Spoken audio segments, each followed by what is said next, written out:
Ito ang aming barangay, ang Barangay Tabok, kung saan ako lumaki.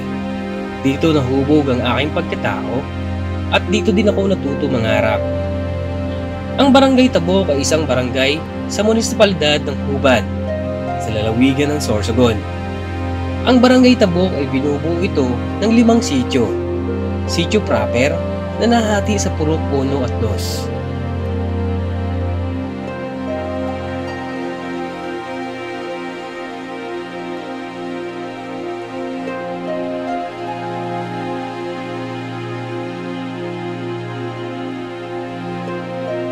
Sityo Malabog na nahati sa Purok 3 at 4.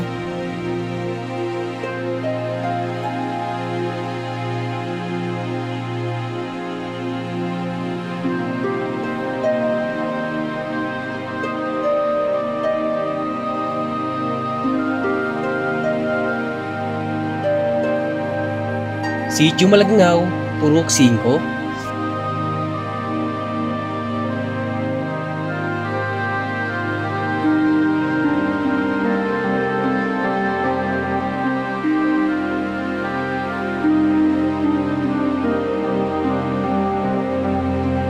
Sityo Sigad, Purok 6.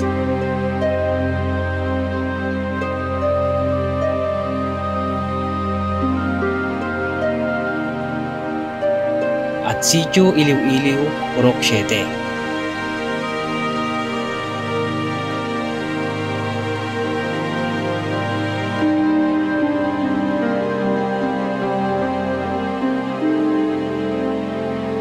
Ngayong araw, magmumotor tayo patungo sa kalapit barangay ng Tabok. Ito ang Barangay Lahong, saan dadaan tayo sa matitinding kurbada na kalsada.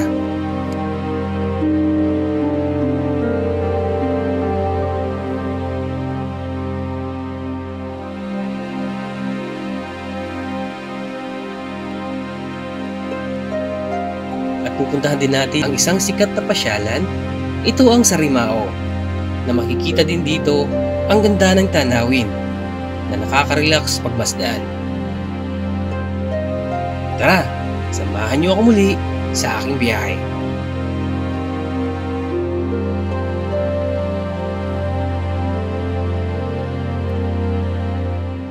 Okay mga motivation, pupunta naman tayo ngayon dito sa papuntang Magallanes, sa may Palapay kung tawagin na lugar, dahil pupuntahan natin yung Sarimao na isa rin sa dinarayo dito sa papuntang Huban.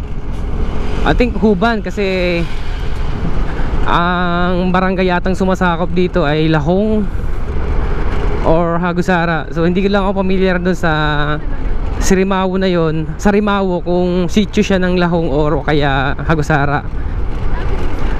So dito na tayo ngayon sa sitio ng Sigad. Ay! Ito ay nasasakupan din ng barangay namin, Barangay Tabok. Kaya medyo kabisado pa natin to. Pero sa unahan kasi first time ko to makapunta doon sa lugar na yon, dahil marami rin ako nakikita ang nagpipicture doon, nagpo-post na maganda yung area. Makikita rin natin yung ganda ng kabundukan. At parang park na siya, na ginawa siyang park na pwedeng maging tambayan. Ang ganda ng kalsadahan dito, di ba? Presko, halos kabilaan natin, right side, left side natin ay puro puno ng niyog. Dahil nga isa yan sa mga pangunahing hanap buhay dito sa probinsya, yung pagkokopra. Medyo malapit lang naman to sa ano namin, barangay, kaya hindi masyado, ang takbo natin ay tama lang para ma-enjoy natin yung nadadaanan natin, di ba? Ang ganda niya, no? Mas okay kasi pumunta ng hapon, di ba? Kasi hindi na masyado mainit sa area. Nakakamiss din dito. Maganda kasi dito magmotor, gawa ng presko. Wow, puro puno ng nyug.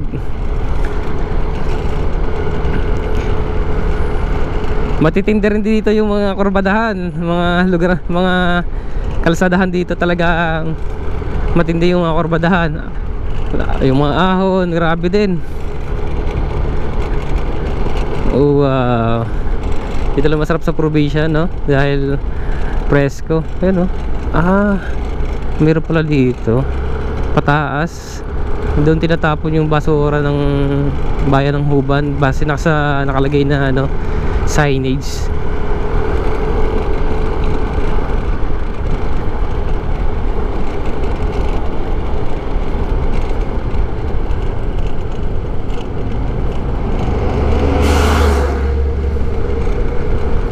Ayan. Paahon din kasi to, kaya medyo nahihirapan na umahon din dito yung mga malalaking truck. Ayan. Kurbada na naman. Wow. Grabe yung mga kurbadahan, no?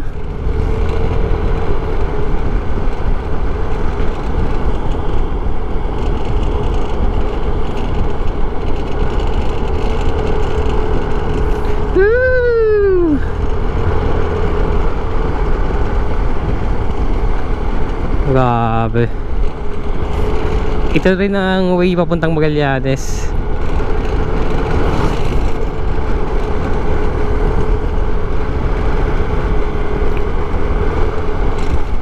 Malayo yung mga pagitan ng mga bahay dito.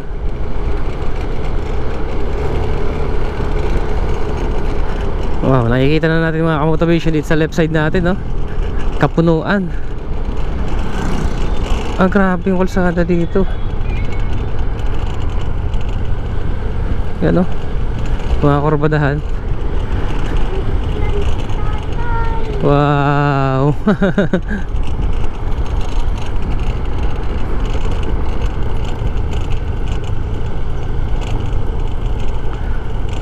Wow.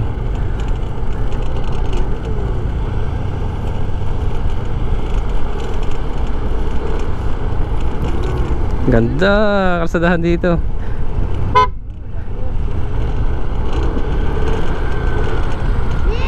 Wow, dito muna tayo mga kamotivation, nandito yung tiyuhin ko, nag-aantay.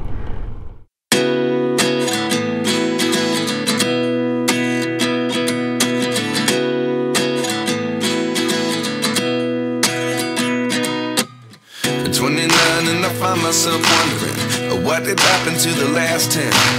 I ran away with my life, fast forward, never turn back again. It's kind of funny that the more we pass time, the more we need to set the rewind.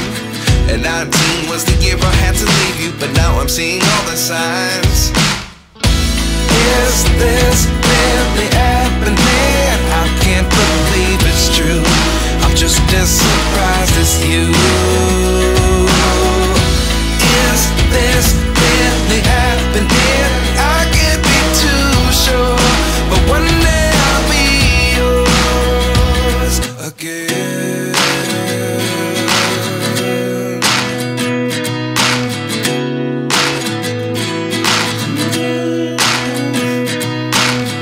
Life lessons come one in a dozen, the other 11 get something from nothing. I sit here looking for an answer. Maybe the biggest question was in the last chapter. You gave me the soul I have today. Without you I never could have moved away. But now I see what you teach. I do believe I always should have stayed. Yeah. Is this really happening? I can't believe it's true. I'm just as surprised as you.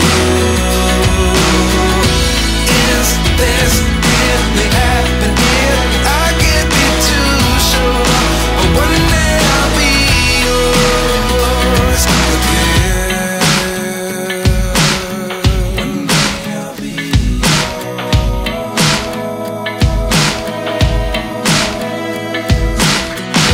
One day I'll be yours. I'll be yours.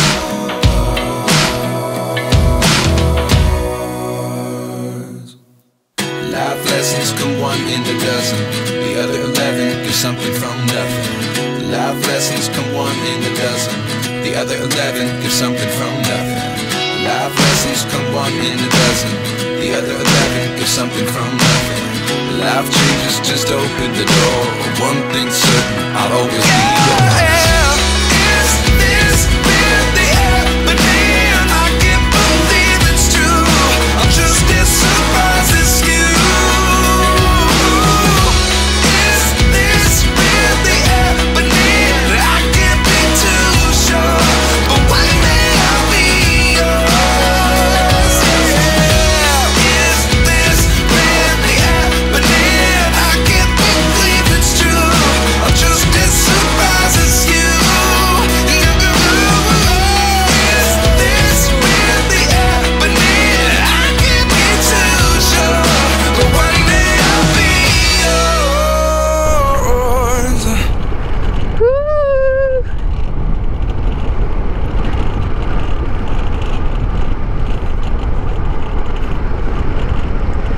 Ganda ng mga kurbadahan dito. Presko yung daanan. Oh.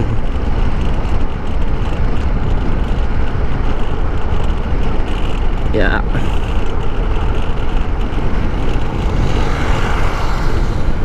Dito sa probinsya hindi uso ang helmet. Kahit sa bayan, bibihira yung nanguhuli doon na walang helmet. Tapos marami rin dito kung nagdadrive na walang lisensya. Mga service na kasi ito lang. Service lang pagka pupunta ng palengke. Kaya hindi na nag-helmet ang iba, walang lisensya. Nahuhuli lang dito pagka na-tsempuhan ka na. May daanan na doon, no? Pag na-tsempuhan ka ng HPG, ayun, sa LTO. Yun na nanguhuli dito. Pero pag mga pulis-pulis lang sa bayan, hindi naman.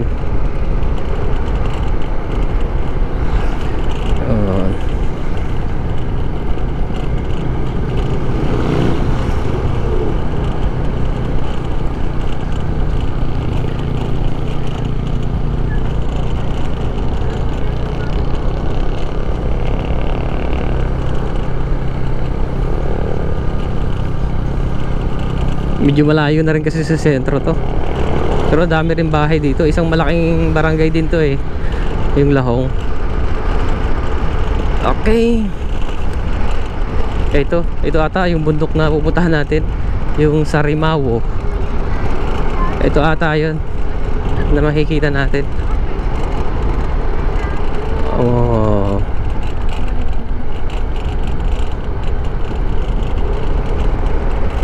Hagusara Elementary School, ano? Barangay Lahong.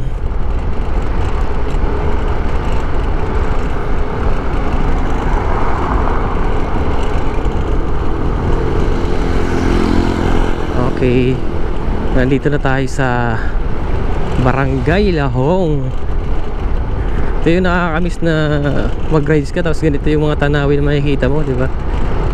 Sa ano kasi Maynila, wala, kailangan pa pumunta ng Tanay Rizal, sa Marilake, ayan, pupunta Impanta, sa may papuntang Nasugbu, Ternate. Yun lang yung mga mapupuno doon na malapit sa area natin.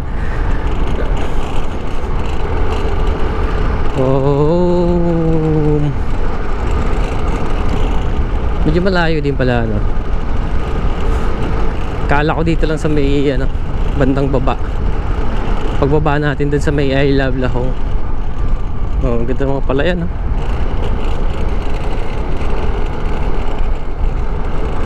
Yan.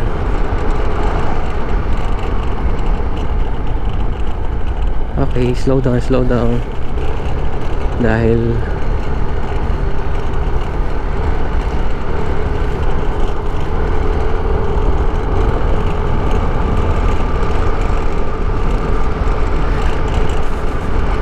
maganda na pumunta ngayon dito dahil malilim na, palubog na yung araw.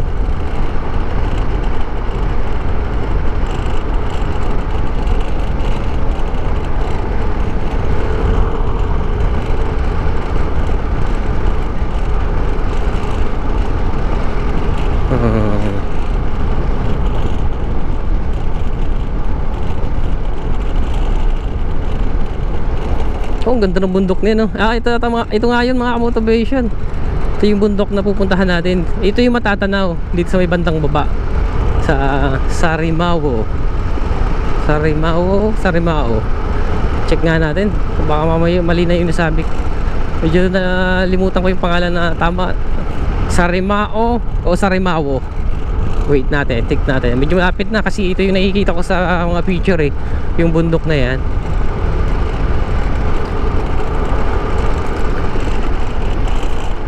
Ayan. Sitio Hagusara. Okay. Yung Hagusara pala ay sitio ng Lahong.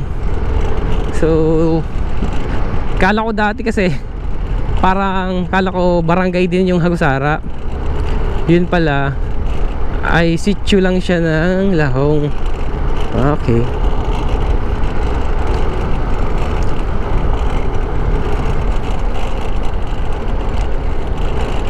Grabe mga kurbadahan.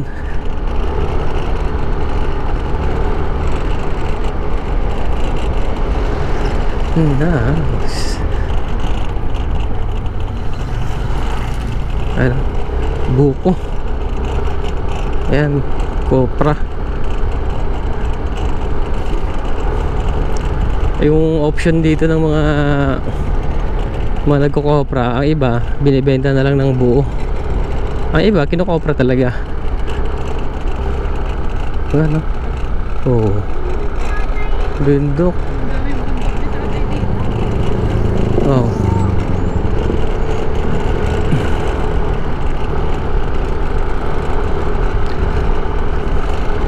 Ganda. Ganito ang tanawin, no? Makikita mo. Puro kurbadahan dito. Wow! Bihira ka dito makakita ng tuwid na daan. Ayan, oh. Matindi yung kurbadahan dito. So yun mga kamotivation, nandito na tayo sa Sarimao. Dito sa may bandang, I think Palapay yung nakakasakop nito. So ang makikita natin dito sa loob na park, sa park nila, mayroong mga upuan, may mga halaman, yan. Tapos dito may mga goma na may pintura.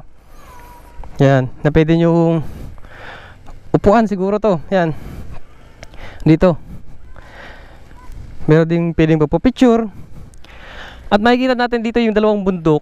Ay, bundok na yan na dalawa na parang bato. Yan, dito sa kanan at dito sa left. Kita natin yan, no. Tapos may mga activity rin na pwedeng gawin dito, yan, no. Ay, di pwede pala.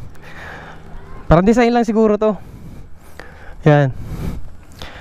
So mamaya aakyat tayo doon sa taas kasi mas magandang view doon. Doon tayo magpapalipad ng drone para makita natin yung air shot nito, kung gaano kaganda. So along the highway lang, tabing kalsada lang siya. Dito, kita-kita na siya dito. Pero may duyan. Tapos ito may mga upuan.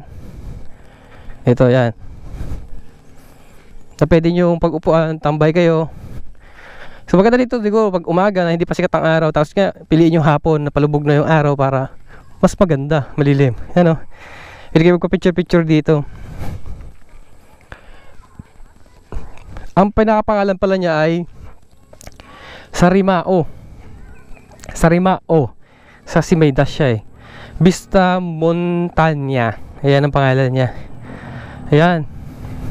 So yan makikita natin dito sa area. Kasi nakikita natin, oh, tabing ng kalsada lang siya. Dito sa area yan, oh. So meron ditong canteen sa loob na pwede nyo bilihan ng pagkain. Meron video okay. Yan. May video okay sa loob. Tapos dito naman may mga tindahan. May tindahan, may bibili kayong bilihan. Pwede kayong bilihan. Yan sa loob. Ito. Dito naman sa bandang dulo, meron din ditong, yan, may mga duyan, mga upuan. Yan. Dito. Na pwede nyong tambayan. Ayun, o, mga kubo. Yan. Ganda din ng area. Kasi dito sa mga pangpang na siya. Mga puno ng nyog. Tapos dito naman Merong mga rabbit. Yan, oh. Yan, ano yan nyo? Rabbit. Rabbit? What color of rabbit? White. Brown. Oh, very good. Ilan ang rabbit? 1, 2, 3, 4. Oh, 4. Dami, no? Big, no? Very good. Yan. So, hanggang dito pala. Hello, rabbit. Na pwede nyo yung tambayan. Hanggang dito. Mommy, rabbit. Yan. Hindi, mali. So, hanggang dito sa dulo. Ah, pwede kayong mag-overnight, no? May kwarto silang 3. Ayan. May kwartong 3. So, tanongin natin mamaya kung magkano renta niyan. Okay. So, malawak din pala yung area. Okay. Tanongin natin kung magkano.